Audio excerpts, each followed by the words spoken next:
এরপর নবী সাল্লাল্লাহু আলাইহি সাল্লাম জাহান্নামের আরেকটা দৃশ্য দেখতে পেলেন যে কিছু মানুষ তাদের জিহ্বাকে আগুনের কেচি দিয়ে কাটা হচ্ছে, বারবার কাটা হচ্ছে, আবার জোড়া লেগে যাচ্ছে, আবার কাটা হচ্ছে, আবার জোড়া লেগে যাচ্ছে। এই নির্মম শাস্তি দেখে, অনবরত এই শাস্তির মধ্যে তারা যন্ত্রণার মধ্যে, আযাবের মধ্যে আছে, এই দৃশ্য দেখে নবী সাল্লাল্লাহু আলাইহি সাল্লাম জিবরিলকে বললেন যে এরা আবার কারা, তাদের কেন এই দুরবস্থা? তখন জিবরিল বললেন, হে আল্লাহর রাসূল, এরা হলো সেই হতভাগা যারা দুনিয়াতে মানুষকে নসিহত করতো কিন্তু নিজেরা আমল করতো না। আল্লাহ রাব্বুল আলামিন তার হাবিবের কষ্ট লাঘব করার জন্য, তার হাবিবের কষ্ট দূর করার জন্য তাকে ডেকে নিয়ে গেলেন নিজের কাছে।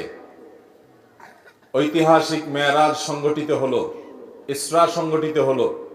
আর ইসরা এবং মেরাজ এই সময়টাতে হওয়ার মূল কারণ হলো যে এই সময় নবী করিম সাল্লাল্লাহু আলাইহি সাল্লামের মনটা বড় খারাপ ছিল, বেদনা বিধুর এবং অত্যন্ত ভারাক্রান্ত হৃদয় নিয়ে তিনি সময় পার করছিলেন। সবচেয়ে বড় সাহস যোগানো মানুষটা জীবন সঙ্গিনী খাদিজা রাদিয়াল্লাহু আনহা চলে গেলেন, চাচা আবু তালেব চলে গেলেন, তায়েফে বহুত আশা ভরসা নিয়ে গেছেন, সেখান থেকে প্রত্যাখ্যাত হয়ে আসলেন। মক্কা এখন আর তার আগের মতো তেমন কেউ আশ্রয়দাতা থাকলো না। এরকম কঠিন সময়ে যখন তার মন অনেক বেশি খারাপ ছিল, আল্লাহ রাব্বুল আলামিন তাকে তার নিজের কাছে ডেকে নিয়ে গেলেন এবং ডেকে নিয়ে তাকে এমন সারপ্রাইজ দিলেন, তাকে আল্লাহ রাব্বুল আলামিনের সান্নিধ্যের সৌরভ তিনি দান করলেন। তাকে এমন কিছু নেয়ামত দিলেন যেগুলো তার আগে কোনো নবী বা কোনো রাসূলকে আর দেওয়া হয় নাই। এই নেয়ামত পেয়ে নবী করিম সাল্লাল্লাহু আলাইহি সাল্লামের কষ্ট কিছুটা লাঘব হলো। বেশ খানিকটা তিনি সান্ত্বনা পেলেন, ভরসা পেলেন, তিনি নিশ্চিত হলেন, আগে থেকে তিনি যে বিষয়ে জানতেন সেটা আরো নিশ্চিত হলেন যে তিনি আল্লাহ রাব্বুল আলামিনের সহায়, আল্লাহ রাব্বুল আলামিনের সাহায্যের অধীনে তিনি আছেন। আল্লাহ রাব্বুল আলামিন তাকে রহম করবেন, তার চাচা কিংবা তার স্ত্রী কিংবা তার প্রিয়জনদের বিদায়েও তার পেরেশানির কোনো কারণ নাই, কারণ তিনি আল্লাহ রাব্বুল আলামিনের রাসূল এবং আল্লাহর গোলাম, আল্লাহর দাস। বিধায় আল্লাহ রাব্বুল আলামিন তার জন্য যথেষ্ট। সেই বার্তাটি তিনি আগে থেকে জানতেন, নতুন করে আবারও তিনি জানলেন এই মেরাজের সফরের মাধ্যমে, এই ইসরার এই ভ্রমণের মাধ্যমে।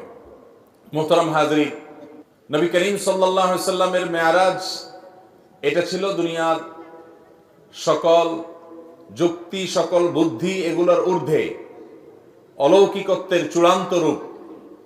নবী করিম সাল্লাল্লাহু আলাইহি সাল্লাম আল্লাহর রাসূল হিসাবে, আল্লাহর নবী হিসাবে তার হাতে আল্লাহ তাআলা অনেক অলৌকিক ঘটনা ঘটিয়েছেন। সে সকল অলৌকিক বিষয়গুলোর মধ্য থেকে অন্যতম একটা বড় অলৌকিক বিষয় হলো এই মেরাজের ঘটনা।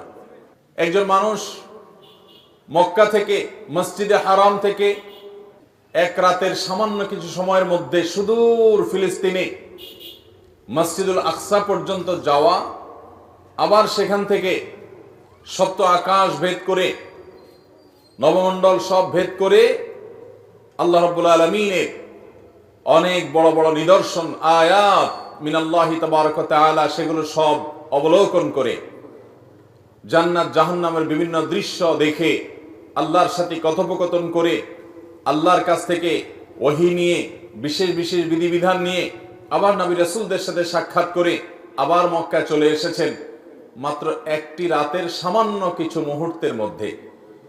দুনিয়ার সকল যুক্তি, দুনিয়ার সকল বুদ্ধি, দুনিয়ার কোনো লজিক এক্ষেত্রে খাটবে না, কারণ আল্লাহ রাব্বুল আলামিন বলেছেন সুবহানাল্লাযী আসরা বিআবদিহি, ওই আল্লাহ পবিত্র যিনি তার বান্দাকে মুহাম্মদ সাল্লাল্লাহু আলাইহি সাল্লামকে রাত্রিকালীন ভ্রমণ করিয়েছেন।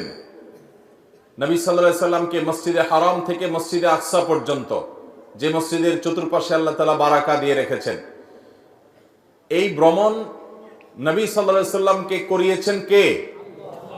আল্লাহ তাআলা সে কথা আলাদা করে উল্লেখ করেছেন কোরআনে। 15 নম্বর পারার প্রথম আয়াত সূরা ইসরাতে আল্লাহ তাআলা বলেছেন সুবহানাল্লাযী আসরা বিআবদিহি। নবী করিম সাল্লাল্লাহু আলাইহি সাল্লাম নিজে নিজে যান নাই, দুনিয়ার কোন সিস্টেমের আওতায় তিনি যান নাই।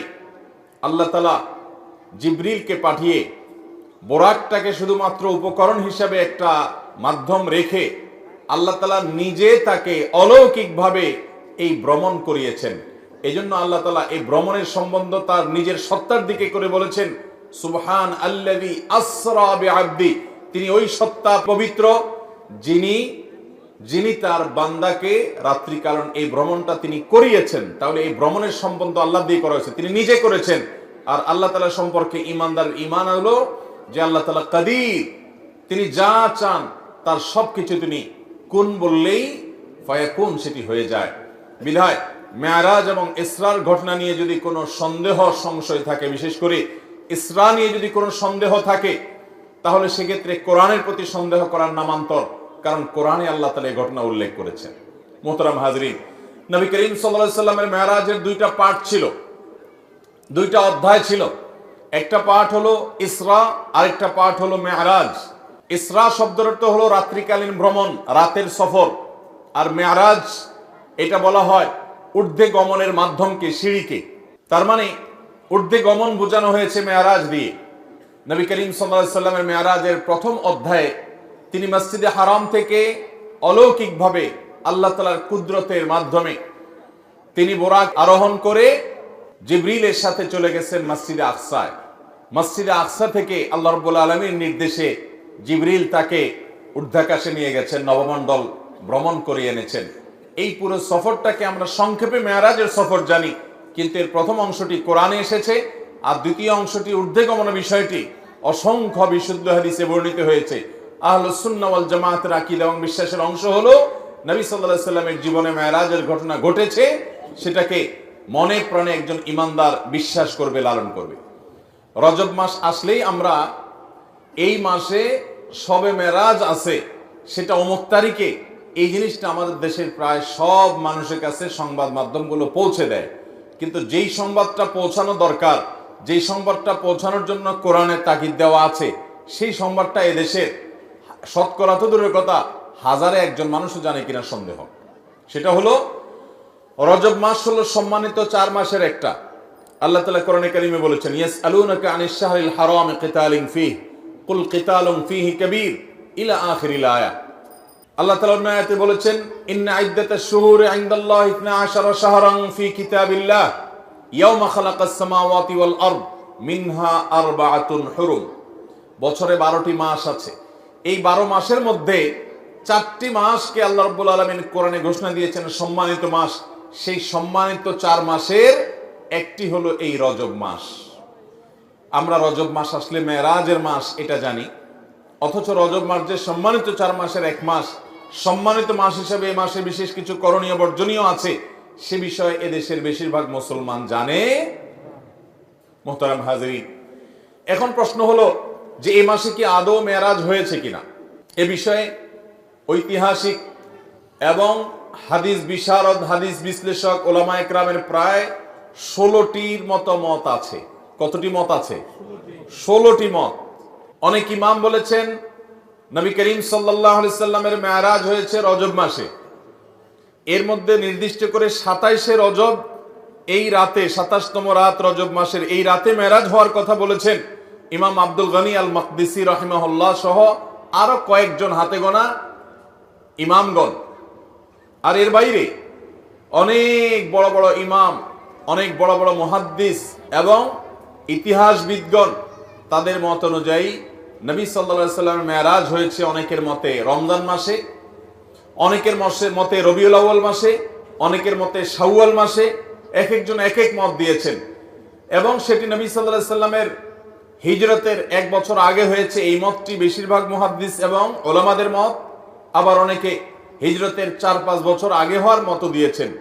সর্বসাকল্যে প্রায় 16টি মত আছে এই মেরাজ ঠিক কবে হয়েছে সে বিষয়টি নিয়ে। তাহলে এখান থেকে বোঝা গেল রজবের 27 তারিখটি নবী করিম সাল্লাল্লাহু আলাইহি সাল্লামের মেরাজের রাত, এই রাতেই তার মেরাজ ঘটেছে এমনটি নিশ্চিত করে বলার মতো কোনো সুযোগ আদৌ। কিন্তু আমরা এটাকে নিশ্চিতভাবে মেরাজের রাত হিসাবে জানি, আমরা বলিষ্ঠভাবে এটাকে চূড়ান্তভাবে মেরাজের রাত হিসাবে আমরা জানি, অথচ এটা অন্য 10টি মতের মতো একটি মত। বরং বেশিরভাগ ইতিহাসবিদদের মত, বেশিরভাগ ফুকাহা একরাম, ওলামা একরাম, মুহাদ্দিসিন একরামের মত হলো নবী সাল্লাল্লাহু আলাইহি সাল্লামের মেরাজ রবিউল আউয়ালে হয়েছে। যাই হোক, এটা একটা ঐতিহাসিক বিষয়। তার মেরাজ হয়েছে এটা সত্য, কোন মাসে হয়েছে, কোন তারিখে হয়েছে, সেটা নিয়ে ইতিহাসবিদদের মধ্যে মত পার্থক্য আছে।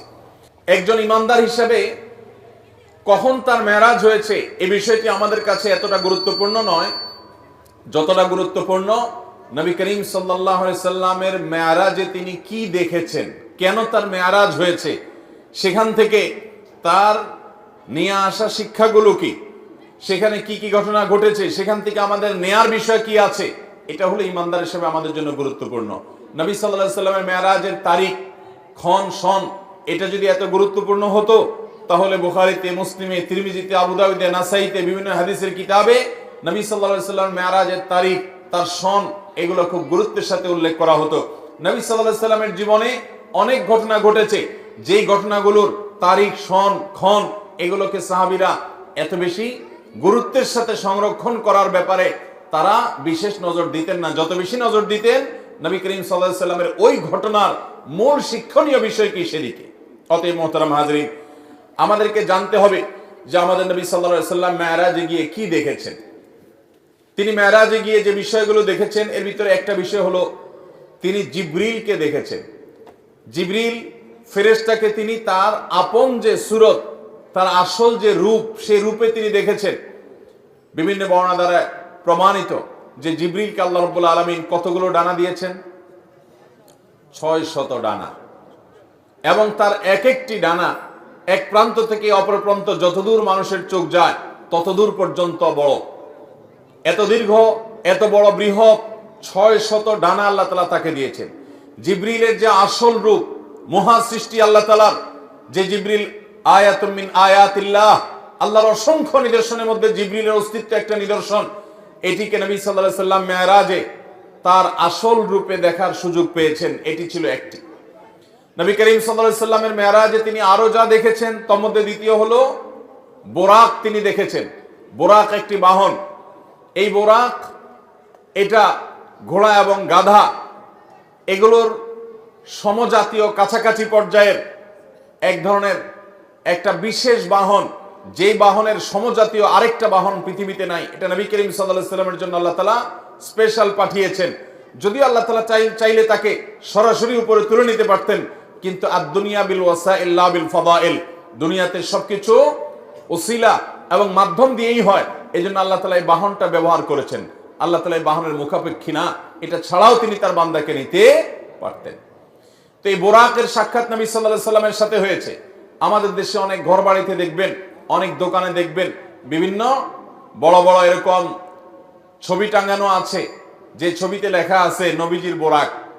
সে বোরাকের আবার দুটা ডানাও আছে, দেখছেন আপনারা? অথচ নবী করিম সাল্লাল্লাহু আলাইহি সাল্লামের বোরাক আমরা কেউ দেখেছি? তাহলে এই ছবি যে অঙ্কন করেছে সে কোত্থেকে দেখলো? বোঝা গেল এটা নবী সাল্লাল্লাহু আলাইহি সাল্লামের বোরাকের নামে প্রতারণা। তার বোরাকের ধরন কেমন ছিল এটা তিনিই জানেন। হাদিসের বিবরণের সাথে বরং এই ছবির কোনো মিল পাওয়া যায় না। এখানে ডানা দেয়া হয়েছে, অথচ নবী সাল্লাল্লাহু আলাইহি সাল্লামের বিবরণ থেকে সেরকম কিছু, এখানে যেরকম দেখা হচ্ছে সেরকম কি বোঝা যায় না। অতএব যারা বরকতের জন্য বোরাকের ছবি দোকানে টাঙায় রাখেন, অফিস আদালতে টাঙায় রাখেন, বাসাবাড়িতে টাঙায় রাখেন, তারা এটার কারণে কোনো সওয়াব বা বরকত লাভ করা তো দূরের কথা, উল্টা গুনাহগার হবেন।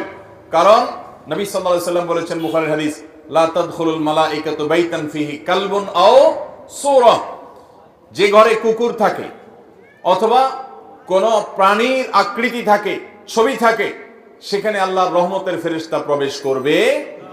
বিধায় নবীজির বোরাকের নামে আপনি যে ছবি রাখছেন এটার মাধ্যমে আপনার ব্যবসা বরকত হবে না, ঘরে বরকত নাজিল হবে না, বরং আল্লাহর বরকত এবং রহমত আসার দুয়ার বন্ধ হয়ে যাবে।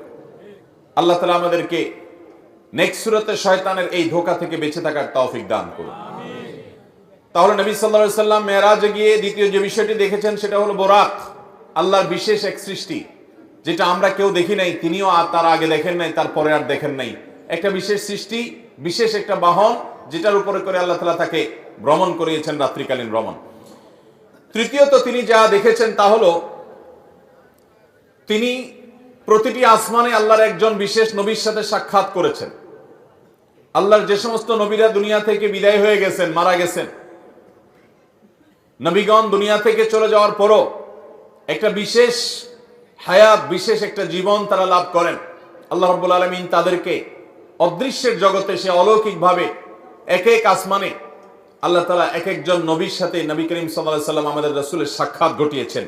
তিনি প্রথম আসমানে দেখেছেন আদম আলাইহিস সালামকে, দ্বিতীয় আসমানে দেখেছেন ঈসা এবং ইয়াহইয়া আলাইহিস সালামকে, তৃতীয় আসমানে দেখেছেন আল্লাহ নবী ইউসুফ আলাইহিস সালামকে, চতুর্থ আসমানে দেখেছেন আল্লাহ নবী ইদ্রিস আলাইহিস সালামকে, পঞ্চম আসমানে দেখেছেন আল্লাহ নবী হারুন আলাইহিস সালামকে, ষষ্ঠ আসমানে দেখেছেন আল্লাহ নবী মুসা আলাইহিস সালামকে, আর ৭ নম্বর আসমানে দেখেছেন আল্লাহর আরেক নবী এবং খলিল আল্লাহর রাসূল ইব্রাহিম আলাইহিস সালামকে।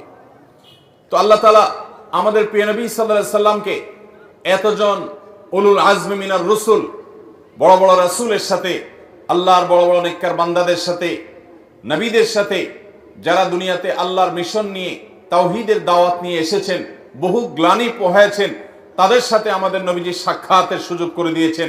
তিনি তাদের সাথে পরামর্শের সুযোগ পেয়েছেন, তাদের কাছ থেকে অভিজ্ঞতা শেয়ার করার সুযোগ পেয়েছেন, তাদের নসিহা নেওয়ার সুযোগ পেয়েছেন। তারা তাকে অভিবাদন জানিয়েছেন, তাকে ওয়েলকাম জানিয়েছেন, আল্লাহর শ্রেষ্ঠ রাসূল, শ্রেষ্ঠ নবী হিসেবে তাকে তারা সম্মান দিয়েছেন। এই নেয়ামতটা আল্লাহ আমাদের হাবিব সাল্লাল্লাহু আলাইহি সাল্লামকে, আমাদের প্রিয় নবী সাল্লাল্লাহু আলাইহি সাল্লামকে, আল্লাহর হাবিবকে আল্লাহ তাআলা এই নেয়ামতটা মেরাজের মাধ্যমে দিয়েছেন, যে তিনি আদম আলাইহিস সালামের সাথে, ঈসা এবং ইয়াহইয়া আলাইহিস সালামের সাথে, ইউসুফ এবং ইদ্রিস আলাইহিস সালামের সাথে, মুসা এবং হারুন আলাইহিস সালামের সাথে এবং ইব্রাহিম আলাইহিস সালামের সাথে ৭ আসমানে এক একজনের সাথে সাক্ষাৎ তিনি করেছেন। চতুর্থত আমাদের নবী করিম সাল্লাল্লাহু আলাইহি সাল্লাম মেরাজে যা দেখেছেন সেটা হলো আল্লাহ তাআলা সূরা কাউসারে বলেছেন, ইন্না আ'তাইনাকাল, হে রাসূল আমি আপনাকে দান করেছি কাউসার। কাউসার শব্দের অর্থ হলো অধিক কল্যাণ, প্রভূত কল্যাণ। এখানে হাউজে কাউসারও বোঝানো হতে পারে। হাউজে কাউসার যেটি আল্লাহ তাআলা আমাদের নবীজিকে দিবেন কিয়ামতের ভয়াবহতম দিনে, যেদিন পিপাসায় মানুষের প্রাণ ওষ্ঠাগত হওয়ার উপক্রম হবে, কিন্তু মৃত্যু তো আর হবে না।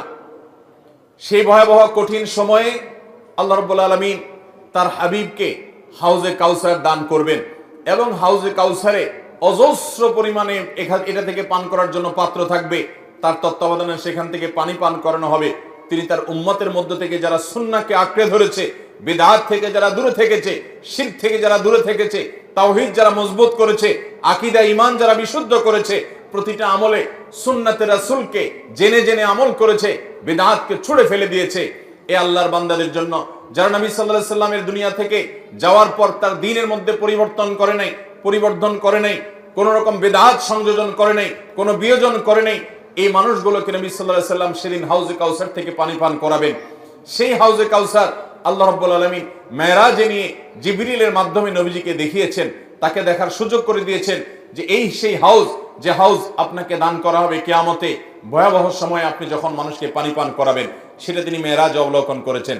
ঠিক একইভাবে নবী করিম সাল্লাল্লাহু আলাইহি সাল্লাম মেরাজে জাহান্নামের যে দারোয়ান, যার নাম হলো মালিক, সে মালিক দারোয়ানের সাথে সাক্ষাৎ, জাহান্নামের প্রধান প্রহরী, তার সাথে সাক্ষাৎ নবী সাল্লাল্লাহু আলাইহি সাল্লাম মেরাজে হয়েছে। বাইতুল মামুর নামে একটা মসজিদ, একটা ঘর আছে যেটা ৭ আসমানের উপরে, এবং যেটা বাইতুল্লাহ, যেটা মক্কাতে মসজিদুল হারাম, এই মসজিদুল হারাম কাবা ঘরের ঠিক বরাবর উপরে একেবারে ৭ আকাশের ঊর্ধ্বে বাইতুল মামুর নামক এই মসজিদ সেখানে স্থাপিত আছে। এই মসজিদে প্রতিবারে ৭০,০০০ ফেরেশতা প্রবেশ করেন আল্লাহর ইবাদতের জন্য। যারা একবার ঢুকেন তারা ইবাদত করে বের হওয়ার পর আর তারা ঢুকেন না, নতুন ৭০,০০০ ঢুকে। আল্লাহ তাআলার ফেরেশতা কত অগণিত, তাদের সংখ্যা কত বেশি, সেটা একমাত্র আল্লাহ ভালো জানেন। এখান থেকে কিছুটা আঁচ এবং অনুমান করা যায়। সেই বাইতুল মামুরে নবী করিম সাল্লাল্লাহু আলাইহি সাল্লামকে আল্লাহ তাআলা যাওয়ার এবং সেখানে উপস্থিত হওয়ার সুযোগ দিয়েছেন মেরাজের মাধ্যমে। ঠিক একইভাবে নবী করিম সাল্লাল্লাহু আলাইহি সাল্লামকে আল্লাহ তাআলা সিদরাতুল মুনতাহা, সেখানে আল্লাহ তাআলা যাওয়ার সুযোগ দিয়েছেন এবং জান্নাত দেখার সুযোগ দিয়েছেন, জাহান্নাম দেখার সুযোগ দিয়েছেন। জাহান্নামের কিছু চিত্র, জাহান্নামের কিছু মক বা ডামি দৃশ্য নবী সাল্লাল্লাহু আলাইহি সাল্লামকে আল্লাহ দেখিয়েছেন। জান্নাতের কিছু চিত্র, কিছু দৃশ্য নবী সাল্লাল্লাহু আলাইহি সাল্লামকে আল্লাহ তাআলা দেখিয়েছেন। দাজ্জালের সাথে সাক্ষাৎ হয়েছে। এরকম আরো বহু জিনিস আল্লাহ নবী সাল্লাল্লাহু আলাইহি সাল্লাম মেরাজের এই সফরে তিনি দেখেছেন, আল্লাহ তাআলা তাকে দেখিয়েছেন। নবী আলাইহিস সালাম এই সমস্ত আল্লাহর কুদরত, আল্লাহর সমস্ত আয়াত দেখার পর দুনিয়াতে তার সেই আমাল হুজুন, তার যে পেরেশানির বছরের যে পেরেশানি, তার স্ত্রী হারার যে বেদনা, তার সহায় হারা চাচা হারা যে বেদনা, তায়েফের মানুষের কষ্ট দেওয়ার যে বেদনা, মক্কার মানুষের কাছ থেকে নিগৃহীত হওয়ার যে বেদনা, এই সকল বেদনা লাঘব হয়ে নতুন করে আর আল্লাহর তরফ থেকে ঈমানের চার্জ নিয়ে তিনি আবার পূর্ণদমে দুনিয়াতে এসে আবার দাওয়াতি কাজ চালু করতে পেরেছেন, আরম্ভ করতে পেরেছেন। এটা ছিল আল্লাহ তাআলার পক্ষ থেকে তার হাবিবের প্রতি, তার রাসূলের প্রতি মস্ত বড় ইহসান এবং দয়া। আল্লাহ রাব্বুল আলামিন আমাদেরকে প্রিয় নবী সাল্লাল্লাহু আলাইহি সাল্লামের এই মেরাজ থেকে শিক্ষাগুলো গ্রহণ করার তৌফিক দান করুন। মোহতারাম হাজরিন, নবী করিম সাল্লাল্লাহু আলাইহি সাল্লামের মেরাজের পথে তার প্রথম অংশে তিনি মসজিদুল হারাম থেকে মক্কা থেকে মসজিদুল আকসায় গিয়েছেন। মসজিদুল আকসায় কি ঘটেছিল সে সম্পর্কে নবী আলাইহিস সালাম থেকে বর্ণিত বিশুদ্ধ হাদিসের আলোকে আমরা যা জানি তার খোলাসা এবং সার নির্যাস হলো যে তাকে যখন জিবরিল মসজিদে হারাম থেকে নিয়ে গেলেন মসজিদে আকসায়, আকসা এমন একটা জায়গায় অবস্থিত যে ফিলিস্তিন, যে মসজিদে আকসার মাটি আম্বিয়া এবং রসুল, বহু নবী এবং রাসূলগণ তাদের পদচারণায় মুখরিত ছিল। বহু নবী রাসূলগণ এই মসজিদে আকসায় সালাত আদায় করেছেন, এটার ইমাম ছিলেন, এটার তত্ত্বাবধায়ক ছিলেন, এটার দায়িত্বশীল ছিলেন, এখানে নামাজ পড়েছেন, এখানে ইবাদত বন্দি করেছেন, এই মহল্লায় বসবাস করেছেন, এই মহল্লায় তাদের কবর আছে। সেই সুলাইমান আলাইহিস সালাম, দাউদ আলাইহিস সালাম, জাকারিয়া আলাইহিস সালাম, বহু নবী রাসূলগণকে, ঈসা আলাইহিস সালাম, বহু নবী রাসূলগণকে আল্লাহ রাব্বুল আলামিন এই মসজিদে আকসায় রেখেছেন। আল্লাহ তাআলা মক্কাতে শুধুমাত্র আমাদের প্রিয় নবী সাল্লাল্লাহু আলাইহি সাল্লামকেই পাঠিয়েছেন। এবং আমরা ঐতিহাসিক ঘটনা জানি বিভিন্ন হাদিসের আলোকে, বুখারী বর্ণনার আলোকে, যে আল্লাহ রাব্বুল আলামিনের নির্দেশে ইব্রাহিম আলাইহিস সালাম তিনি ইরাক থেকে বিভিন্ন প্রান্ত ঘুরে ফিলিস্তিনে গিয়েছেন। আল্লাহ নির্দেশ করলেন যে তুমি তোমার স্ত্রী এবং সন্তান ইসমাইলকে নিয়ে রেখে আসো মক্কায়। তিনি রেখে আসলেন মক্কায়। মক্কা আবাদ হলো। সেই বংশধরে তাদের মধ্য থেকে আল্লাহ রাব্বুল আলামিন আমাদের প্রিয় নবী সাল্লাল্লাহু আলাইহি সাল্লামকে পাঠালেন। তো তিনি আসছেন একমাত্র ইসমাইল আলাইহিস সালামের বংশে, আর বাকি নবী রাসূলগণের বেশিরভাগ প্রায় সবাই আসছেন ইব্রাহিম আলাইহিস সালামের আরেক ছেলে ইসহাকের বংশে, ইসহাক আলাইহিস সালামের বংশে। তাদের অবস্থান ছিল মসজিদুল আকসা। আল্লাহ তাআলা চেয়েছেন আমাদের নবীকে সম্মান দিতে, মর্যাদা দিতে। আল্লাহ তাআলা চেয়েছেন অন্য নবীদের সঙ্গে তার সাক্ষাৎ হোক। তো আল্লাহ তাআলা তাকে মসজিদে আকসা নিয়েছেন, যেটা কোরআনের 15 নম্বর পারার প্রথম আয়াত। আল্লাহ বলেছেন সুবহানাল্লাযী আসরা বিআবদিহি লাইলাম মিনাল মাসজিদিল হারামি ইলাল মাসজিদিল আকসা আল্লাযী বারাকনা হাওলাহু লিনুরিয়াহু মিন আয়াতিনা। আল্লাহ বলেছেন যে তিনি তার বান্দাকে রাত্রিকালীন ভ্রমণ করিয়ে মসজিদে হারাম থেকে মসজিদে আকসায় নিয়ে গেছেন, যেই মসজিদে আকসার চতুর্পাশে আল্লাহ তাআলা বরকত দিয়ে রেখেছেন। আল্লাহ কিছু কুদরত দেখাতে চেয়েছেন, সেজন্য তিনি সেখানে নিয়ে গেছেন। সেখানে জিবরিলের সাথে যাওয়ার পর দেখলেন যে সমস্ত নবীগণ, সমস্ত রাসূলগণ তারা কেউ রুকুতে আছেন, কেউ সিজদায় আছেন, তারা তো দুনিয়া থেকে চলে গেছেন। আল্লাহ রাব্বুল আলামিন তাদের রূহকে মসজিদে আকসায় পাঠিয়েছেন। কিভাবে, কোন উপায়ে তাদেরকে তিনি রেখেছেন তার একমাত্র ইলম আল্লাহ তাআলা ভালো জানেন। শুধু হাদিসের বর্ণনা থেকে আমরা এটুকু জানি যে বিভিন্ন নবীকে, বিভিন্ন রাসূলকে আমাদের নবী সাল্লাল্লাহু আলাইহি সাল্লাম মসজিদে আকসায় রেখেছেন, কেউ রুকুতে, কেউ সিজদায়, কেউ দাঁড়িয়ে আল্লাহ ইবাদত বন্দেগী করছে। এরপর একটা পর্যায়ে আজান হলো এবং সবাই সারিবদ্ধভাবে দাঁড়িয়ে অপেক্ষা করছেন জামাতে সালাত আদায় হবে। ইমামতি কে করবে? যে ব্যক্তি ইমামতি করবে সে সবচেয়ে শ্রেষ্ঠ, যে সবচেয়ে জ্ঞানী, যে সবচেয়ে বেশি কেরাত জানেন, ইলম রাখেন, সেই ব্যক্তি ইমামতি করবে।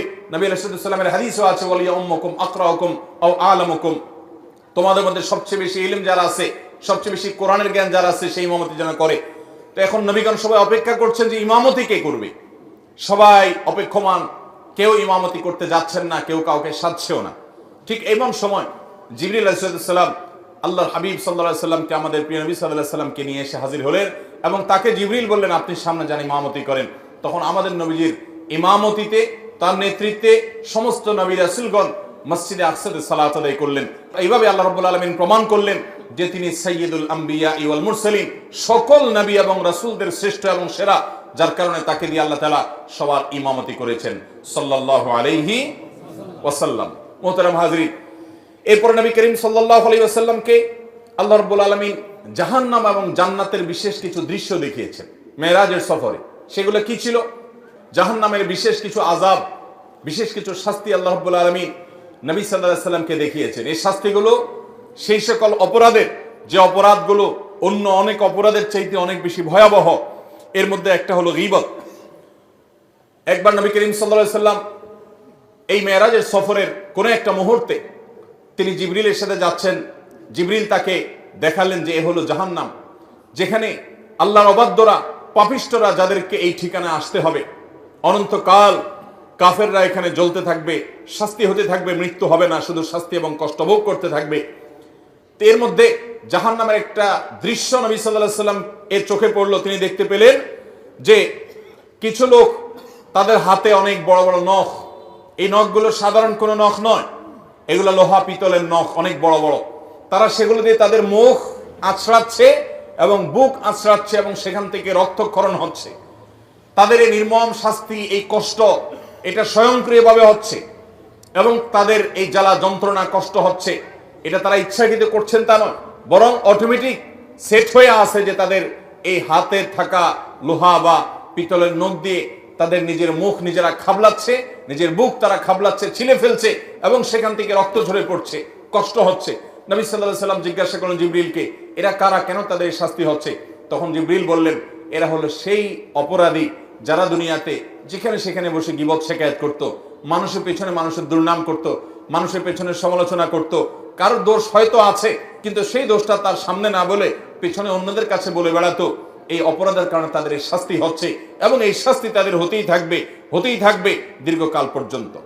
এরপর নবী সাল্লাল্লাহু আলাইহি ওয়াসাল্লাম জাহান্নামের আরেকটা দৃশ্য দেখতে পেলেন যে কিছু মানুষ তাদের জিহ্বাকে জাহান্নামের আগুনের কেচি দিয়ে কাটা হচ্ছে, বারবার কাটা হচ্ছে, আবার জোড়া লেগে যাচ্ছে, আবার কাটা হচ্ছে, আবার জোড়া লেগে যাচ্ছে।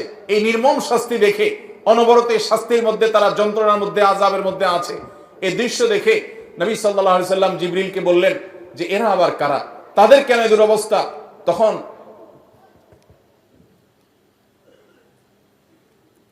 তখন জিবরিল বললেন, হে আল্লাহর রাসূল, এরা হলো সেই হতভাগা যারা দুনিয়াতে মানুষকে নসিহত করতো কিন্তু নিজেরা আমল করতো না, যারা মানুষকে অনেক ভালো ভালো কথা বলতো কিন্তু সে ভালো কথার উপর আমল করতো না। যে বক্তা, যে আলোচক, যে ওয়াইজ, যে লম্বা লম্বা লেকচার দেনেওয়ালা, যে হুজুর অনেক ভালো ভালো কথা বলতো কিন্তু নিজে আমল করতো না, তাদের শাস্তি হচ্ছে। নবী করিম সাল্লাল্লাহু আলাইহি ওয়াসাল্লাম এই দৃশ্য দেখে তিনি বুঝতে পারলেন যে তার উম্মতের মধ্যে, মানব জাতির মধ্যে যারা মানুষকে সৎ কাজের আদেশ দেয়, অসৎ কাজের বাধা প্রদান করে, অনেক ভালো ভালো কথা বলে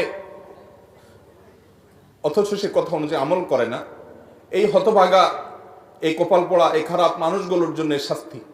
আল্লাহ রাব্বুল আলামিন এই ভয়ঙ্কর শাস্তি থেকে বাঁচার মতো নেক আমল আমাদের সবাইকে করার তৌফিক দান করুন। মানুষকে নেক আমলের কথা বলতে হবে, নিজে করতে পারি না বা নিজের দুর্বলতা আছে, এই অজুহাতে নেক আমলের কথা মানুষকে বলা ছাড়া যাবে না। কিন্তু সবসময় মনে রাখতে হবে যে আমি যে কথাটি মানুষকে বলছি সে কথাটি আমি যে আমল করছি কিনা। আল্লাহ রাব্বুল আলামিন আমাদেরকে আমাদের প্রতিটি কথা আমরা যা বলি তার প্রতিটি হরফ অনুযায়ী আমাদেরকে আমলের তৌফিক দান করুন। মুহতারাম হাজরিন,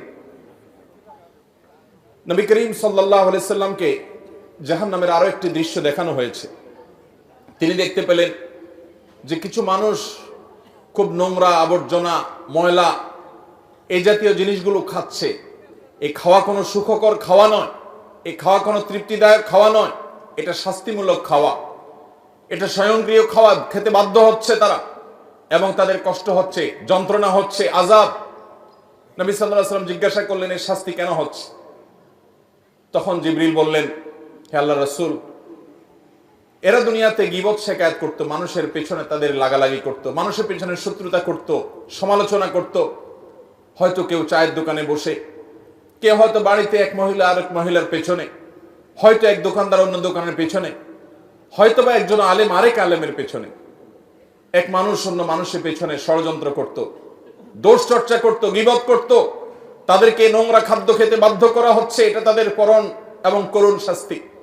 ঠিক একইভাবে নবী সাল্লাল্লাহু আলাইহি ওয়াসাল্লামকে দেখানো হলো যে কিছু মানুষ রক্তের নদীতে হাবুডুবু খাচ্ছে, তাদেরকে প্রস্তর দ্বারা নিক্ষেপ করা হচ্ছে এবং তারা ওই কঠিন শাস্তির মধ্যে নিপতিত। জিজ্ঞাসা করা হলো এই পরিণতির কারণ কি? জবাব এলো, এরা দুনিয়াতে সুদের কারবারের সাথে জড়িয়ে থাকতো, তারা ব্যবসা বাণিজ্যকে বড় করার জন্য, দুনিয়াতে একটু ভালো থাকার জন্য সুদের সাথে জড়িয়েছে, যার কারণে তাদের এরকম শাস্তি। নবী করিম সাল্লাল্লাহু আলাইহি ওয়াসাল্লামকে জাহান্নামের এরকম বিশেষ কিছু শাস্তির দৃশ্য আল্লাহ রাব্বুল আলামিন দেখালেন। এখানে একটা প্রশ্ন আসতে পারে যে জাহান্নামে তো মানুষ কিয়ামতে বিচার হবে, পুলসিরাতে পার হওয়ার ব্যাপার হবে, তার আগে মিজানের পাল্লে আমল মাপা হবে, তারপরে মানুষ জান্নাতীরা জান্নাতে যাবে, জাহান্নামীরা জাহান্নামে যাবে। কিন্তু নবী সাল্লাল্লাহু আলাইহি সাল্লাম এখনই আজ থেকে প্রায় 1450 বছর আগে তিনি মেরাজে কিভাবে জাহান্নামের লোক দেখলেন, জাহান্নামে তো কেউ এখনো যাই নাই, কিভাবে দেখলেন? এর উত্তর হলো, প্রথমত এটা আলমুল গায়বের বিষয়, অদৃশ্যের জগতের বিষয়। অদৃশ্যের জগতের এই রূপ সম্পর্কে আমরা আমাদের দৃশ্যমান জগতের সাথে যদি তুলনা করি, এটার সাথে যদি আমরা মিলিয়ে সেটাকে আমরা বোঝার চেষ্টা করি, সেটা ভুল হবে। দ্বিতীয় কথা হলো যে এটা হয়তো বা কোনো মক বা কোনো ডামি টাইপের ছিল, যে এরকম দৃশ্য হবে সেরকম একটা চিত্র নবী সাল্লাল্লাহু আলাইহি ওয়াসাল্লামের সামনে শুধুমাত্র উপস্থাপন করা হয়েছে, যেটার বাস্তবায়ন হবে অনেক পরে। বাকি এর প্রকৃত অবস্থা কি ছিল সেটা একমাত্র আল্লাহ তাআলা ভালো জানেন। যখন বিশুদ্ধ অসংখ্য বিশুদ্ধ হাদিসে বর্ণিত হয়, তখন ইমানদার হিসাবে সেটিকে আমাদের অস্বীকার করবার কোনো সুযোগ থাকে না, বরং সেটা সত্য, মহাসত্য। একজন ইমানদার সেটি বিশ্বাস করবে। বিধায় নবী সাল্লাল্লাহু আলাইহি ওয়াসাল্লামের মেরাজে জাহান্নামের এই সমস্ত দৃশ্য তিনি দেখেছেন। জান্নাতের একটা বিশেষ চিত্রের কথা তার এক হাদিসে উঠে এসেছে। জান্নাতে নবী করিম সাল্লাল্লাহু আলাইহি ওয়াসাল্লামকে আল্লাহ রাব্বুল আলামিন জিবরিলের মাধ্যমে জান্নাতের কিছু দৃশ্য দেখিয়েছেন। এর মধ্যে জান্নাতে মিশক আম্বরের মাটি, যে মাটির সবটুকুই মিশক আম্বর দিয়েই তৈরি, পুরো মাটিটাই মিশক আম্বরের মাটি, এটা আল্লাহ তাআলা তাকে দেখিয়েছেন। এবং দেখিয়েছেন আল্লাহ রাব্বুল আলামিন তাকে মণিমুক্তা দিয়ে তৈরি করা গম্বুজ। জান্নাতের আরো বহু জিনিস আল্লাহ তাআলা তাকে দেখিয়েছেন। এর মধ্যে একটা বিশেষ ঘটনা নবী আলাইহিস সালাম পরবর্তীতে বলেছেন বেলাল রাদিয়াল্লাহু তাআলা আনহুকে। তিনি বললেন, বেলাল, আমি জান্নাতে গিয়ে তোমার পায়ের আওয়াজ, তুমি জুতা পরে যখন হাঁটো কেমন আওয়াজ হয় আমি জানি। পরিচিত মানুষ যারা, একান্ত কাছের মানুষের পায়ের হাঁটার আওয়াজ কেমন হয় সেটা মুখস্থ হয়ে যায় মানুষের। নবী সাল্লাল্লাহু আলাইহি সাল্লাম বলেছেন, বেলাল, আমি জান্নাতে আমি দেখেছি যে আমার আগে আগে তুমি হাঁটছো এরকম মনে হচ্ছিল, এবং তোমার পায়ের জুতার আওয়াজ আমি শুনতে পেলাম। বেলাল, আমাকে বলো তুমি কি আমল করো? বেলাল রাদিয়াল্লাহু আনহু বললেন, হে আল্লাহর রাসূল, আমার তো এরকম বিশেষ কোনো আমল নাই, আপনি যা বাতান সেগুলাই তো। আমি খুব গুরুত্বের সাথে, বিশেষ গুরুত্বের সাথে স্পেশাল কোনো আমল করি সেরকম আহামরি এরকম কোনো বিশেষ আমল তো নাই। তবে একটা আমল আমার আছে, সেটা হলো, হে আল্লাহর রাসূল, দিন এবং রাত যখনই আমি অজু করি, অজু করার পর আমি 2 রাকাত নামাজ পড়ি, তাহিয়াতুল ওযু পড়ি। এটা আমি কখনো ছাড়ি না। নবী করিম সাল্লাল্লাহু আলাইহি ওয়াসাল্লামের আর বুঝতে বাকি ছিল না তার বিশেষ স্পেশাল আমল, যেটা হয়তো আমরা অনেকে আজকাল করি না। বিশেষ করে আমাদের সমাজ থেকে তাহিয়াতুল ওযুয়ে নামাজ বিলুপ্ত হয়ে গেছে, এই সুন্নাত আজ হারিয়ে গেছে। আমরা ওযু করার পর 2 রাকাত নামাজ পড়ার বেশিরভাগ মানুষ অভ্যস্ত না। তাহিয়াতুল ওযু তো পরের কথা, তাহিয়াতুল মসজিদও আমাদের সমাজ থেকে হারিয়ে গেছে। মানুষ মসজিদে চলে যায়, ধাপ করে বসে যায়, অথচ নবী সাল্লাল্লাহু আলাইহি ওয়াসাল্লাম বলেছেন, ইদা দাখালা আহাদুকুমুল মসজিদা, তোমাদের কেউ যদি মসজিদে প্রবেশ করে, ফালা ইয়াজলিস হাত্তা ইউসাল্লি রাকাতাইন, তাহলে সে মসজিদে ঢুকে যেন 2 রাকাত নামাজ পড়া ছাড়া না বসে। নবী করিম সাল্লাল্লাহু আলাইহি ওয়াসাল্লাম এত গুরুত্ব দিতেন। এক ব্যক্তি এসে বসে গেছে, তিনি তাকে বলেছেন, তুমি কি 2 রাকাত নামাজ পড়েছো? লোকটি বলেছে, না পড়ি নাই। নবীজি বলেছেন, কুম, দাঁড়াও, তুমি 2 রাকাত নামাজ পড়ো, তারপরে বসো। আল্লাহর ঘরের সম্মানার্থে গিয়ে বসতে হলে তুমি 2 রাকাত নামাজ পড়বে, তারপরে গিয়ে বসবে। এই তাহিয়াতুল মসজিদ আমাদের সমাজ থেকে হারিয়ে গেছে। আর তাহিয়াতুল ওযু, এটা তো আমরা অনেকে জানিও না, যে যতবার আপনি ওযু করবেন, ওযু করার পর কোনো কথাবার্তা অন্যান্য কাজকাম করার আগে, ওযু করার পর দ্রুততার সাথে আপনি কিবলামুখী হয়ে 2 রাকাত নামাজ পড়ে ফেলবেন। এটা ওযুর সম্মানে, এটাকে তাহিয়াতুল ওযু বলা হয়। বেলাল রাদিয়াল্লাহু তাআলা আনহুর এই আমলটির কারণে নবী সাল্লাল্লাহু আলাইহি ওয়াসাল্লাম তার পায়ের আওয়াজ জান্নাতে শুনতে পেয়েছেন। এই আমলটা আমরা শুরু করব তো ইনশাআল্লাহ। আল্লাহ আমাদেরকে আমল করার তৌফিক দান করুন। নবী করিম সাল্লাল্লাহু আলাইহি ওয়াসাল্লাম জান্নাতের এরকম আর অনেকগুলো দৃশ্য দেখতে পেয়েছেন। আমরা এরপরে জানবো যে নবী করিম সাল্লাল্লাহু আলাইহি ওয়াসাল্লাম মেরাজ শেষ করে, মেরাজের প্রাককালে, মেরাজের মধ্যে নবী সাল্লাল্লাহু আলাইহি ওয়াসাল্লামের জীবনের সবচেয়ে বড়, মেরাজের পুরো সফরের মধ্যে সবচেয়ে বড় ঘটনা কোনটা ঘটেছে? সবচেয়ে বড় ঘটনা ঘটেছে আল্লাহর পক্ষ থেকে সালাত বা নামাজের যে বিধান দিয়েছেন মেরাজে। এটা ছিল তার মেরাজের সবচাইতে ফোকাস পয়েন্ট, সবচাইতে গুরুত্বপূর্ণ ঘটনাবলীর অংশ। আল্লাহ রাব্বুল আলামিন নবী করিম সাল্লাল্লাহু আলাইহি ওয়াসাল্লাম যখন আল্লাহর কাছে গেলেন, আল্লাহর প্রশংসা ইত্যাদি নিবেদন করলেন, আল্লাহর কুদরত অবলোকন করলেন, আল্লাহর শুকরিয়া আদায় করলেন। তিনি যখন ফিরে আসছেন আল্লাহর অনুমতি নিয়ে, তখন আল্লাহ রাব্বুল আলামিন নবী করিম সাল্লাল্লাহু আলাইহি ওয়াসাল্লামকে 50 ওয়াক্ত নামাজ দিলেন, যে যাও তোমার উম্মতের জন্য 50 ওয়াক্ত নামাজ দেয়া হলো। প্রতিদিন রাত দিন 24 ঘন্টার ভিতরে 50 বার তারা নামাজ পড়বে, এটা ফরজ করে দেওয়া হলো, তুমি এটা নিয়ে যাও। নবী আলাইহিস সালাম এটা নিয়ে আসছিলেন। প্রতিমধ্যে তার সাথে ষষ্ঠ আকাশে মুসা আলাইহিস সালামের সাথে সাক্ষাৎ। মুসা আলাইহিস সালাম বললেন যে আমি বনী ইসরাইলের নবী হিসাবে, তাদের দায়িত্বশীল হিসাবে আমার অভিজ্ঞতার আলোকে বলছি, তোমার উম্মত দিন এবং রাত 24 ঘন্টার মধ্যে অন্যান্য কাজকাম সব করে এর ফাঁকে আবার 50 বার নামাজ এটা তারা পড়তে পারবে না, এটা তাদের জন্য কষ্টকর হয়ে যাবে। অতএব তুমি আল্লাহর কাছে গিয়ে এই নামাজ একটু কমায় আনো। নবী সাল্লাল্লাহু আলাইহি ওয়াসাল্লাম আল্লাহর কাছে গেলেন, যা বললেন, আল্লাহ আমার উম্মতের জন্য এটা অনেক কষ্ট হয়ে যাবে, আপনি একটু কমায় দেন। আল্লাহ তাআলা তাকে 5 ওয়াক্ত কমায় 45 ওয়াক্ত দিলেন। এরপরে আবার আসলেন, মুসা আলাইহিস সালামের সাথে সাক্ষাৎ, তিনি আবারও বললেন একই কথা, আবারও নবীজি ফিরে গেলেন, আল্লাহ তাআলা আরো 5 ওয়াক্ত কমায় দিলেন। এভাবে কমাইতে কমাইতে 9 বার আসা যাওয়া হলো এবং 5 9 45 ওয়াক্ত নামাজ কমানো হলো, থেকে গেল 5 ওয়াক্ত। এরপরে নবী সাল্লাল্লাহু আলাইহি সাল্লাম মুসা আলাইহিস সালামের কাছে এসে বলল যে আমি আর আল্লাহর কাছে কমানোর জন্য যেতে পারবো না, আমি বিব্রত বোধ করছি, ইতস্তত বোধ করছি যে একটা বিষয় কতবার কমাবো। আর 5 ওয়াক্ত আল্লাহ তাআলা নির্ধারণ করে আমাদের প্রিয় নবী সাল্লাল্লাহু আলাইহি সাল্লামকে বলে দিয়েছেন, যাও মুহাম্মদ তোমার উম্মতকে জানিয়ে দাও, তারা যদি 5 ওয়াক্ত নামাজকে ঠিকঠাক মতো সময় মতো হক আদায় করে সুন্দর করে আদায় করে, তো আল্লাহ রাব্বুল আলামিন তাদেরকে 50 ওয়াক্ত পড়লে যে পরিমাণ তারা সওয়াব পেত, আল্লাহ বলেছেন যে সেই পরিমাণ সওয়াব তাদেরকে আমি 5 ওয়াক্তের মাধ্যমে দেব। 5 ওয়াক্ত নামাজকে হক আদায় করে করবো তো ইনশাআল্লাহ। ওয়াক্ত মতে ইহতিমামের সাথে, ধীরস্থিরতার সাথে, সৌন্দর্যের সাথে, মনোযোগের সাথে, আল্লাহ স্মরণ সাথে নিয়ে আল্লাহ রাব্বুল আলামিনকে স্মরণ করবার জন্য আকিমিস সালাতা লিযিকরি, আমরা মহব্বতের সাথে, খুশুখুজুর সাথে মৃত্যুর আগ পর্যন্ত 5 ওয়াক্ত নামাজকে আঁকড়ে ধরবো তো ইনশাআল্লাহ। ভাইরা আমার, নবী করিম সাল্লাল্লাহু আলাইহি সাল্লামকে আল্লাহ রাব্বুল আলামিন মেরাজে ডেকে নিয়ে একান্ত কাছে নিয়ে এই 5 ওয়াক্ত নামাজ দিলেন। এই নামাজ যার যত বেশি সুন্দর হবে, সে আল্লাহর তত বড় ওলি, সে আল্লাহর তত বড় নেককার। যার নামাজ যত তাড়াহুড়ো হবে, যার নামাজে যত অবহেলা হবে, যার নামাজে যত মনোযোগ কম থাকবে, যার নামাজ সালাত যত অসুন্দর হবে, এই ব্যক্তির সাথে আল্লাহর সম্পর্ক তত দুর্বল প্রমাণ হবে। অতএব ভাইরা আমার, মুরব্বীরা আমার, আল্লাহর ওয়াস্তে চ্যালেঞ্জ হিসেবে নিতে হবে, আমরা জীবনে আমাদের জীবন যাবে, আমার প্রাণ যাবে, আমার নামাজ কখনো ছুটতে পারে। অতএব নামাজের ওয়াক্ত হবে, ইমানদার কখনো নামাজে গাফলতি করবে। নবী করিম সাল্লাল্লাহু আলাইহি সাল্লামকে আল্লাহ রাব্বুল আলামিন এই বিধানটি দেওয়ার জন্য তাকে নিয়ে গেলেন মেরাজে। অথচ এত কাছে নিয়ে আল্লাহ রাব্বুল আলামিন অন্য কোনো বিধান দেন নাই।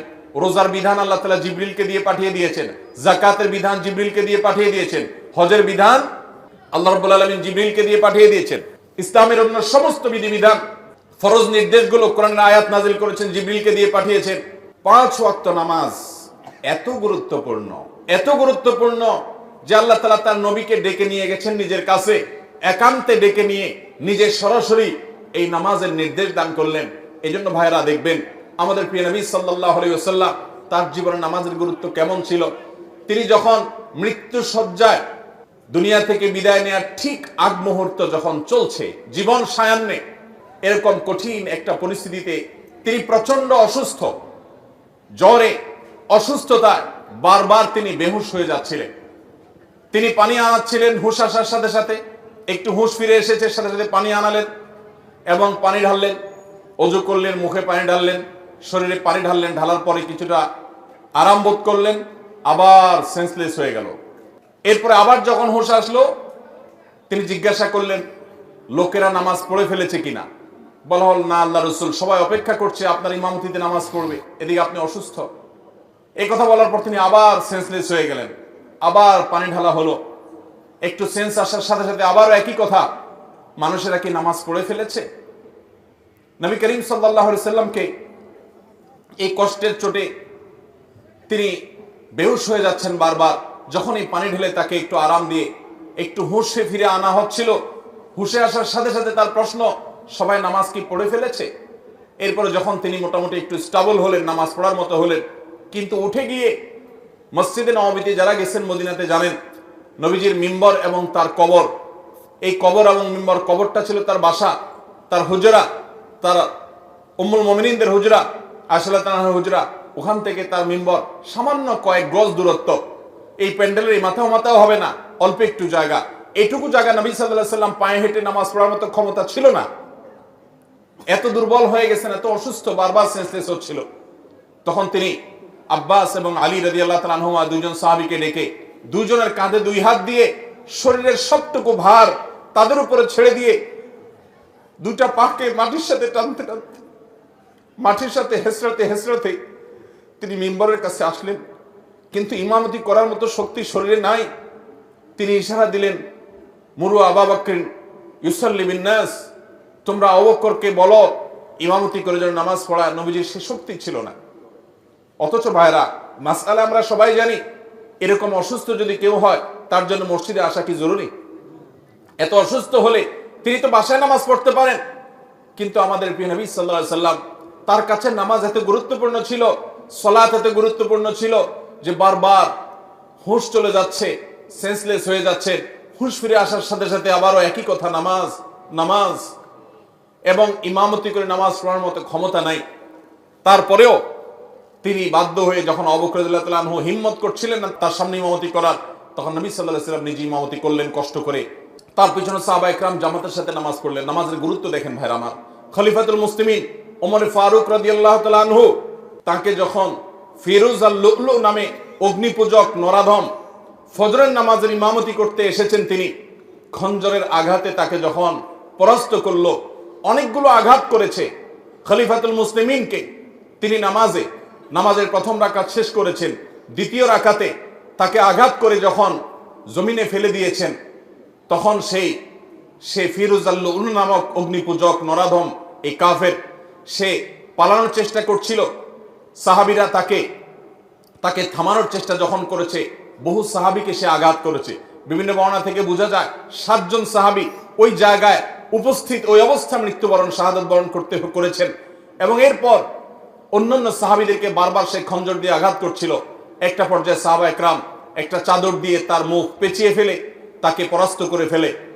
এরপরে যখন ওমর রাদিয়াল্লাহু তাআলা আনহুকে নিয়ে যাওয়া হলো তার বাড়িতে চিকিৎসা দেওয়ার জন্য, বারবার তিনি বেহুশ হয়ে যাচ্ছেন, প্রচন্ড আঘাতে জর্জরিত, পুরো শরীর থেকে রক্ত বের হয়ে শেষ হয়ে যাচ্ছে। যখনই একটু তার সেন্স আসছে, তিনি তার পরিবারের লোকদেরকে বলতে লাগলেন, পানি নিয়ে আসো। সবাই গ্লাসে করে বা কোনো বাটিতে করে পানি নিয়ে আসতে লাগলো, এমন ভাবে সবাই মনে করেছে উনি পানি পান করবে। তিনি বলেন, না, পানি পান করার পানি তো না, ওযুর পানি নিয়ে আসো, কারণ আমার নামাজ তো বাকি আছে।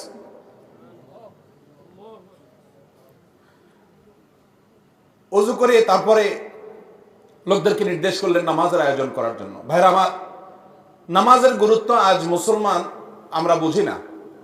আল্লাহ রাব্বুল আলামিনের কাছে এটা এত গুরুত্বপূর্ণ। আপনি দাঁড়িয়ে পড়তে পারবেন না, বসে পড়বেন, বসে পড়তে পারেন না, শুয়ে পড়বেন, ইশারায় পড়বেন, ওযু করতে পারেন না, তায়াম্মুম করবেন। আপনার তায়াম্মুম করার ব্যবস্থাও যদি না থাকে, কোনো মাটি জাতীয় কিছু যদি আপনার হাতের কাছে না থাকে, তো ওই অবস্থায় আপনি নামাজ পড়বেন, সতর ঢেকে নামাজ পড়বেন। সতর ঢাকার মতো কোনো ব্যবস্থা যদি আপনার না থাকে, তাহলে ওই অবস্থায় আপনি বসে নামাজ পড়বেন। আপনি সমুদ্রে নিমজ্জমান, ওই অবস্থায় আপনি নামাজ পড়বেন, কিবলার দিকে ফিরে নামাজ পড়বেন। কিবলার দিকে ফিরতে পারেন না, তাহলে অনুমান করে কিবলার দিকে বা যেদিকে সম্ভব সেদিকে ফিরে সালাত আদায় করবেন। কিন্তু নামাজ মাফ নাই। যুদ্ধক্ষেত্রে পর্যন্ত সালাতের খৌফের বিধান আল্লাহ তাআলা কোরআন নাজিল করেছেন। সালাতুল খৌফ কি? সালাতুল খৌফ হলো যুদ্ধ চলছে রণাঙ্গনে, সম্মুখ যুদ্ধ, একেবারে মুখোমুখি আক্রমণ। এই মুহূর্তে নামাজের ওয়াক্ত হয়ে গেছে, নামাজ পড়তে গেলে শত্রুপক্ষ আক্রমণ করে সব শেষ করে ফেলবে। ইসলামের নির্দেশ, কোরআনের নির্দেশ হলো যে তখন তোমরা নামাজে জামাতের সাথে ওই অবস্থাতেও নামাজ পড়বে, কিন্তু একদল জামাতে নামাজ পড়বে, আরেক দল শত্রুদের সাথে লড়াই করে আত্মরক্ষা করবে।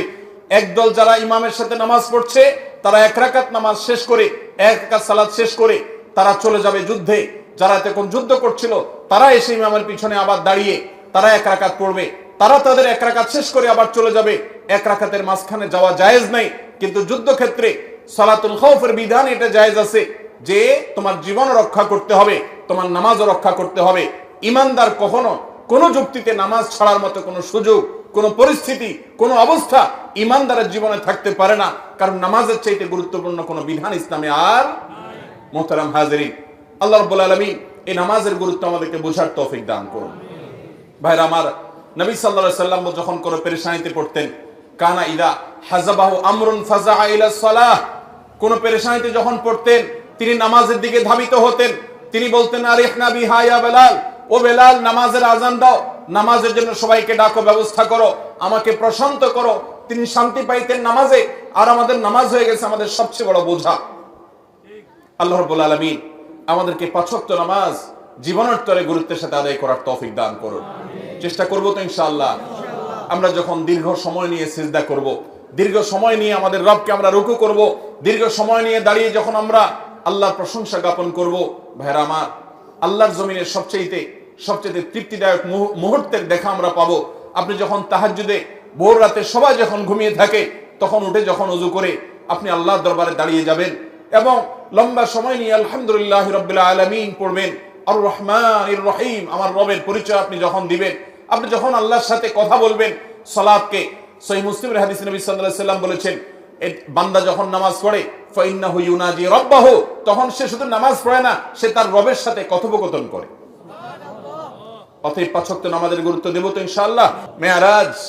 মেরাজের সবচেয়ে বড় তোহফা, সবচেয়ে বড় হাদিয়া, সবচেয়ে বড় উপঢৌকন কোন আল্লাহর তরফ থেকে আমাদের জন্য 5 ওয়াক্ত নামাজ। ভাইরা আমার, যেটাকে আপনি বোঝা মনে করছেন, আল্লাহর কসম, সেটা হলো আল্লাহর সাথে কানেক্টেড হওয়ার মাধ্যম। যেটাকে আপনি বোঝা মনে করছেন, এটা হলো আরশ আজিমের মালিকের সাথে সংযুক্ত হওয়ার, পরিচিত হওয়ার, কথাবার্তা বলার মাধ্যম। এটা অনেক বড় সুযোগ, এটা বোঝা নয়, এটা অনেক বড় নেয়ামত, এটা অনেক বড় সুযোগ। আল্লাহ আমাদেরকে বুঝার তৌফিক দান করুন। আমিন। মুহতারাম হাজরিন, নবী করিম সাল্লাল্লাহু আলাইহি সাল্লামকে আল্লাহ রাব্বুল আলামিন মেরাজের এই সকল দৃশ্য দেখবার সুযোগ করে দিয়েছেন। তিনি যখন দুনিয়াতে আসছেন, মেরাজ শেষ করে, সফর শেষ করে যখন ফিরে আসলেন, যথারীতি তার মেরাজের এই ঘটনা শোনার পর মক্কার মুশরিকদের অনেকে হাসাহাসি করতে লাগলো যে মুহাম্মদ এতদিন যা বলেছে আখিরাত হবে, এটা হবে, সেটা হবে, এবং আল্লাহর ভয় আমাদেরকে দেখিয়েছে, এখন সে তো একেবারে অদৃশ্যের এমন এমন সব তথ্য দিচ্ছে, এগুলো অবৈজ্ঞানিক, এগুলো অযৌক্তিক। তারা রীতিমতো অস্বীকার করতে লাগলো এবং হাসাহাসি করতে লাগলো। আবু বকর সিদ্দিক রাদিয়াল্লাহু তাআলা আনহু, পুরুষদের মধ্যে যিনি সর্বপ্রথম ইসলাম গ্রহণ করেছেন, ইসলামের প্রথম খলিফা, প্রিয় নবী সাল্লাল্লাহু আলাইহি সাল্লামের সবচেয়ে কাছের মানুষ, সবচেয়ে আপন মানুষ, আবু বকর রাদিয়াল্লাহু তাআলাকে জিজ্ঞাসা করলো একজন, এই সম্পর্কে তোমার বক্তব্য কি? নবী করিম সাল্লাল্লাহু আলাইহি সাল্লাম যখন ফজরের পরে এই ঘটনার বিবরণ দিলেন, তখন আবু বকর সিদ্দিক রাদিয়াল্লাহু তাআলা আনহু এক বাক্যে সবার আগে বললেন, আল্লাহর নবীর মুখ থেকে যেহেতু এই বিবরণ আমি শুনেছি, আমি নিশ্চিতভাবে, শতভাগ নিশ্চিতভাবে আমি জানি এটি ঘটেছে, এবং এই ঘটনার ব্যাপারে আমার চুল পরিমাণ কোনো সন্দেহ নাই। এই সাক্ষ্য দেওয়ার সাথে সাথে আল্লাহর হাবিব সাল্লাল্লাহু আলাইহি সাল্লামের তরফ থেকে এতদিন যাকে মানুষ আবু বকর জানতো, নবীজির পক্ষ থেকে নতুন উপাধি তিনি পেলেন। তাকে বলা হলো তিনি সিদ্দিক, সত্যবাদী, সত্যায়নকারী, সত্যকে সত্য বলে স্বীকারকারী এবং অকপটে স্বীকারকারী। সবার আগে যিনি নবীর নবুয়তকে পুরুষদের মধ্যে স্বীকার করে নিয়েছেন, সবার আগে যিনি নবীর মেরাজের এই অলৌকিকত্বকে স্বীকার করেছেন, বিশ্বাস করেছেন, ঈমান এনেছেন, আল্লাহ রাব্বুল আলামিন তাকে সিদ্দিকের এই উপাধি পাওয়ার তৌফিক দিয়েছেন। তিনি মহাসত্যবাদী, সত্যকে সত্যায়নকারী হিসেবে তিনি সার্টিফিকেট পেয়েছেন। ইতিহাস তাকে আবু বকর সিদ্দিক বলে জানে, কিন্তু সিদ্দিক এই উপাধি পেয়েছেন তিনি এই মেরাজের ঘটনাকে কেন্দ্র করে। অথচ অনেক দুর্বল ইমানের মুসলমান, অনেকে মুরতাদ হয়ে গেছে এই ঘটনা শুনে। অনেক কাফেররা হাসাহাসি করতে লাগলো। কিছু মুশরিকরা নবী নেয়ার জন্য প্রস্তুত হয়ে গেল। আচ্ছা মুহাম্মদ, তুমি নাকি রাতে মসজিদুল আকসা ঘুরে এসেছো, আচ্ছা বলো দেখি মসজিদুল আকসার স্ট্রাকচার সম্পর্কে তোমাকে কিছু প্রশ্ন করি। তারা অনেকগুলো প্রশ্ন করলো। নবী করিম সাল্লাল্লাহু আলাইহি সাল্লাম মসজিদে আকসায় গেছেন রাতে গিয়ে আবার ফিরে এসেছেন। পুরো স্ট্রাকচার তো দেখা সম্ভব নয়। আল্লাহ তাআলা তার নবীর সত্যতা প্রমাণের জন্য মুজিজা হিসাবে তার সামনে সে চিত্র ধরে রেখেছেন। তিনি একটা একটা করে প্রশ্ন উত্তর দিলেন। অনেক মুশরিকরা তার এই অলৌকিকত্ব দেখার পর যখন বাস্তবতার সাথে মিলে গেল, তখন তার প্রতি নতুন করে ঈমান এনেছে সাল্লাল্লাহু আলাইহি মুহতারাম হাজরিন। এভাবে মেরাজের ঘটনার পরিসমাপ্তি ঘটলেও কিয়ামত পর্যন্ত আগত সকল ঈমানদার নারী পুরুষের জন্য মেরাজের এই ঘটনা বহু শিক্ষা বহন করে। অনেক অগণিত শিক্ষা এই মেরাজ আমাদেরকে দিয়ে যায়। এর ভিতরে একটা বড় শিক্ষা হলো যে মানুষের জীবনে যখন দেয়ালে পিঠ থেকে যায়, যখন সকল দুয়ার বন্ধ হয়ে যায়, যখন পেরেশানি চূড়ান্ত পর্যায়ে চলে যায়, মানুষ যদি আল্লাহর প্রতি আস্থা রাখে, আল্লাহর প্রতি বিশ্বাস রাখে, আল্লাহর দিকে ধাবিত হয়, আল্লাহর দিকে রুজু হয়, আল্লাহর দিকে মোতাওয়াজ্জহ হয়, আল্লাহর দিকে সে যদি আগায়, আল্লাহর প্রতি আস্থার চুল পরিমাণ ঘাটতি না থাকে, এই ব্যক্তিকে আল্লাহ রাব্বুল আলামিন এমন ভাবে সান্ত্বনা দিবেন যেমন ভাবে নবী করিম সাল্লাল্লাহু আলাইহি সাল্লামকে আমাল হুজনে এসে, পিতা চাচাকে হারানোর বছরে এসে, স্ত্রীকে হারানোর বছরে এসে, সহায় সম্বলহীন হওয়ার বছরে এসে, মক্কা এবং তায়েফের মানুষ থেকে বিতাড়িত হওয়ার বছরে এসে চরম অসহায় বোধ যখন করছিলেন, আল্লাহ তাকে যেরকম এমন সান্ত্বনা দেওয়া দিলেন যে সান্ত্বনা তার সকল কষ্ট লাঘব হয়ে গেল, সকল কষ্ট দূর হয়ে গেল, সামনে চলার শক্তি খুঁজে পেলেন, নতুন দিশা পেলেন, 5 ওয়াক্ত নামাজের নতুন অস্ত্র আল্লাহর সাথে কানেক্টেড হওয়ার জন্য নতুন হাতিয়ার পেয়ে গেলেন। তাকে যেরকম আল্লাহ তাআলা সান্ত্বনা দিয়েছেন, মেরাজের ঘটনা আমাদেরকে শিক্ষা দেয় আমাদের জীবনে যত বিপদ আসুক, যত পেরেশানি আসুক, আমরা আল্লাহর দিকে রুজু থাকবো, আল্লাহর দিকে ধাবিত থাকবো। আল্লাহ রাব্বুল আলামিন আমাদের সমস্ত পেরেশানি দূর করবেন, সমস্ত বিপদ দূর করবেন, আমাদের প্রতি রহম করবেন এবং আল্লাহর কুদরত আমরা দেখতে পাবো ইনশাআল্লাহ। আল্লাহর উপরে আস্থা রাখবো তো ইনশাআল্লাহ। আল্লাহ তাআলা কোরআনে কারীমে বলেছেন, ওয়া মান ইয়াতাওয়াক্কাল আলাল্লাহ ফাহুয়া হাসবু। যে ব্যক্তি আল্লাহর উপরে তাওয়াক্কুল করবে, যে ব্যক্তি তাওয়াক্কুল করবে হাক্কা তাওয়াক্কুলিহি, যথাযথভাবে তাওয়াক্কুল করা, আল্লাহ তাআলা তার জন্য যথেষ্ট হয়ে যাবেন।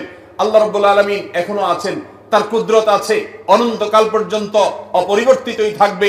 আল্লাহ রাব্বুল আলামিনের সেই আল্লাহ তাআলার সেই কুদরত যদি আমরা দেখতে চাই, আমাদের প্রয়োজন হলো সবর, আমাদের প্রয়োজন ধৈর্য, আমাদের প্রয়োজন অটল, আমাদের প্রয়োজন অবিচলতা, আমাদের প্রয়োজন আল্লাহর উপরে আস্থা এবং ভরসাকে পূর্ণ মাত্রায় ধরে রাখা।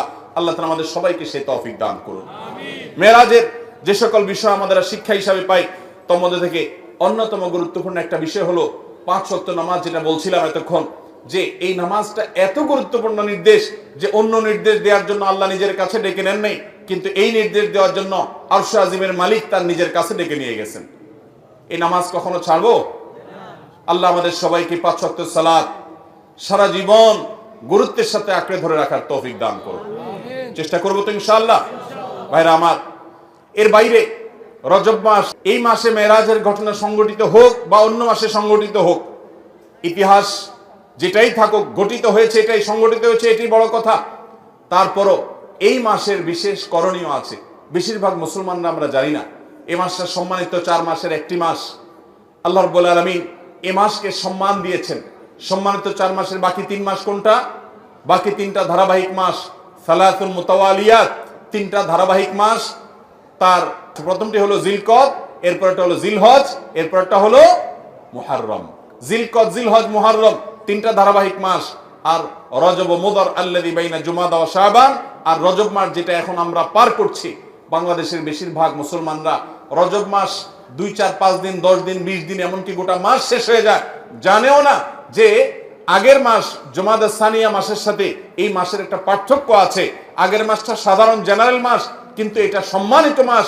কোরআন যাকে বিশেষ মর্যাদাপূর্ণ মাস ঘোষণা করে দিয়েছে, আমরা অনেকে জানিও না রজব মাস কখন আসে, কখন যায়, এই মাসের কি মর্যাদা আছে আমরা জানি না। আল্লাহ তাআলা কোরআনে কারীমে সূরা তাওবায় বলেছেন, এই মাস যখন শুরু হয়, ফালা তাজলিমু ফিহিন্না আনফুসাকুম, অন্য সময় পাপাচার তো করা যাবেই না।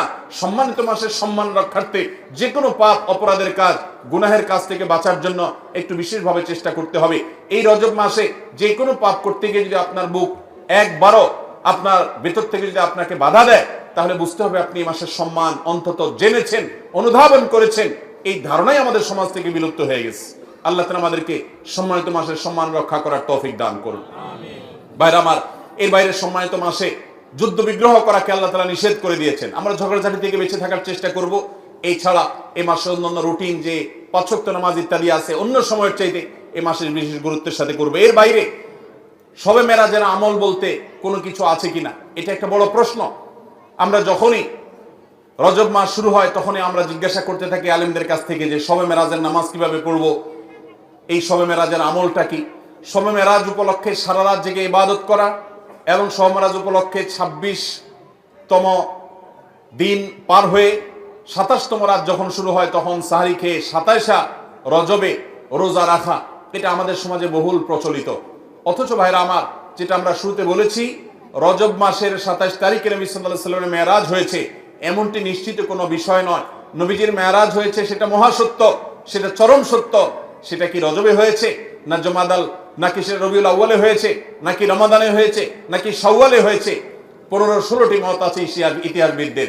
যদি ধরেও নেই আমরা রজবের এই 27 তারিখেই হয়েছে, যেমন কোন কোন ইমামগণ বলেছেন, সে আলোকে যদি আমরা ধরেও নেই, তারপর আমরা বলবো নবী সাল্লাল্লাহু আলাইহি সাল্লামের মেরাজ হয়েছে হিজরতের আগে। এরপর নবী সাল্লাল্লাহু আলাইহি সাল্লাম প্রায় 11 বছর বেঁচে ছিলেন। এই পুরো সময় জুড়ে কখনো তিনি মেরাজ দিবস, মেরাজ রজনী উদযাপন এটা তিনি কখনো করেছেন বলে কোনো জাল বা জয়ীফ হাদিসে পর্যন্ত বর্ণিত হয়নি। বিধায় মেরাজের এই ঘটনার পুনরাবৃত্তি বা এই ইতিহাস, ওই তারিখটা পুনরাবৃত্তিকে আপনার কেন্দ্র করে প্রতি বছর একটা বিশেষ দিনকে শবে মেরাজ উদযাপন করা, রাতভর বিশেষভাবে ইবাদত করা, দিনভর বিশেষ গুরুত্ব দিয়ে রোজা রাখার কথা বিশুদ্ধ কোনো হাদিস দ্বারা প্রমাণিত নয়। আমরা শুধুমাত্র মেরাজের বিষয় থেকে শিক্ষা গ্রহণ করব, মেরাজ থেকে আনিত নামাজটা আমরা আদায় করব। এর বাইরে এই তারিখকে কেন্দ্র করে রাতভর ইবাদত আপনি অন্য সময় করতে চাইলে এই মাসেও করেন, এই রাতেও করেন, অন্য সময় নফল নামাজ পড়েন, আপনি এই দিনে নফল নামাজ পড়ার নিষেধ নেই। কিন্তু মেরাজকে কেন্দ্র করে কোনো নামাজ, মেরাজকে কেন্দ্র করে কোনো রোজা, এটা কোনো বিশুদ্ধ হাদিস দ্বারা বর্ণিত হয় নাই। অনেকে এই রজব মাসে বিশেষ উমরা করেন, যেটাকে উমরায়ে রজবিয়া বলে। এটা বিশেষ ফজিলতের কথা মানুষ নিজেরা অনেকে বানিয়ে নিয়েছে, অথচ এটিও কোনো বিশুদ্ধ হাদিস দ্বারা বর্ণিত হয়নি। অনেকে 27 রজবে সলাতুল রাগায়েব নামে বিশেষ প্রক্রিয়া, বিশেষ নামাজ পড়ে, এটাও কোনো হাদিস দ্বারা বর্ণিত হয় নাই। আল্লাহ কোরআনে বলেছেন, মা আতাকুমুর রাসূলু ফাখুযু ওয়া মা নাহাকুম আনহু ফান্তাহু, তোমাদেরকে রাসূল যা দিয়েছেন সেটা আঁকড়ে ধরো, যা নিষেধ করেছেন সেটা থেকে তোমরা বেঁচে থাকো। মন গড়া কোনো আমল করলে সওয়াব তো হবেই না, উল্টা বরং গুনাহ হবে। আমাদের সমাজে অনেক মানুষ আছেন যারা আজকাল এই সমস্ত কথা শুনলে বলেন যে এটা নাই সেটা নাই, কিছু লোক বাইরে হয়েছে, এটা নাই সেটা নাই শুধু বলে। ভাইরা বাবারা আমার, কোরআন এবং হাদিসে যদি থাকে আপনি 100 বার আমল করেন, আপনি একটু দেখেন, একটু যাচাই করেন, একটু চেক করেন। কোরআন হাদিস অনুবাদ হয়ে গেছে, কোনো বই পুস্তক নয়, হয় কোরআনে, আল্লাহর নবী করিম সাল্লাল্লাহু আলাইহি ওয়াসাল্লামের কোনো হাদিসে। ইসলাম ফাউন্ডেশন প্রায় সবগুলো বইয়ের অনুবাদ করেছে, বড় বড় প্রসিদ্ধ হাদিস গ্রন্থগুলো। আপনি চেক করে দেখেন যে মেরাজের রাতকে কেন্দ্র করে, মেরাজের দিনকে, দিবসকে কেন্দ্র করে কোনো আমল সাহাবা ইকরাম করেছে কিনা, নবী সাল্লাল্লাহু আলাইহি ওয়াসাল্লাম করেছে কিনা। তিনি যদি করে আপনি কেন করবেন না? আর যদি তিনি না করেন তো মনে রাখবেন, দেখতে মনে হয় নামাজ ভালো জিনিসই তো, আবার এখানে বাধা কেন? অনেকে বলেও যে রাত্রে মানুষ নামাজ পড়বে, চুরি তো করবে না, গান তো শুনবে না, তাহলে কিছু হুজুররা বাধা কেন দেয়? ভাইরা আমার, নামাজ আপনি পড়েন, এটাতে কোনো সমস্যা নেই, কিন্তু এই রাতে কোরআন হাদিসের নির্দেশ, ইসলামের নির্দেশ মনে করে যদি কোনো কাজ করেন, অথচ ইসলাম আপনাকে নির্দেশ করে নাই, তাহলে সেটা হলো মন গড়া আমল। মন গড়া আমলকে বলা হয় বেদাত, আর বেদাত হলো গোমরাহি, ভ্রষ্টতা, ওয়া কুল্লু দালালাতিন ফিন্নার। আর নবীজি বলেছেন সকল ভ্রষ্টতার ঠিকানা কোথায়? জাহান্নাম। আমরা যখন খেতে চাষ করি, চাষ করলে শুধুমাত্র যখন আপনি ধানের গাছ লাগান, শুধু ধান গাছ হয় না সাথে আগাছাও হয়? আগাছা দেখতে ধানের মতো না? আমরা কি সে আগাছাগুলো রেখে দেই নাকি আস্তে আস্তে তুলে ফেলে দেই? যদি কেউ মনে করে আরে ধান গাছ তো অল্প একটু জায়গাতে আছে, আগাছা আগাছার জায়গায় হয়েছে, সমস্যা কি, এই বেচারাকে তুলে কেন মেরে ফেলতে হবে? থাকুক না, ধান গাছও থাকুক, ওইটাও থাকুক, তাহলে ধানের ফসলের ফলন ভালো হবে। আপনার ঈমান এবং আমলের ফলন যদি ভালো হতে হয়, তাহলে বিদআত এবং মন গড়া আমল এগুলো থেকে নিজেকে সরাতে হবে।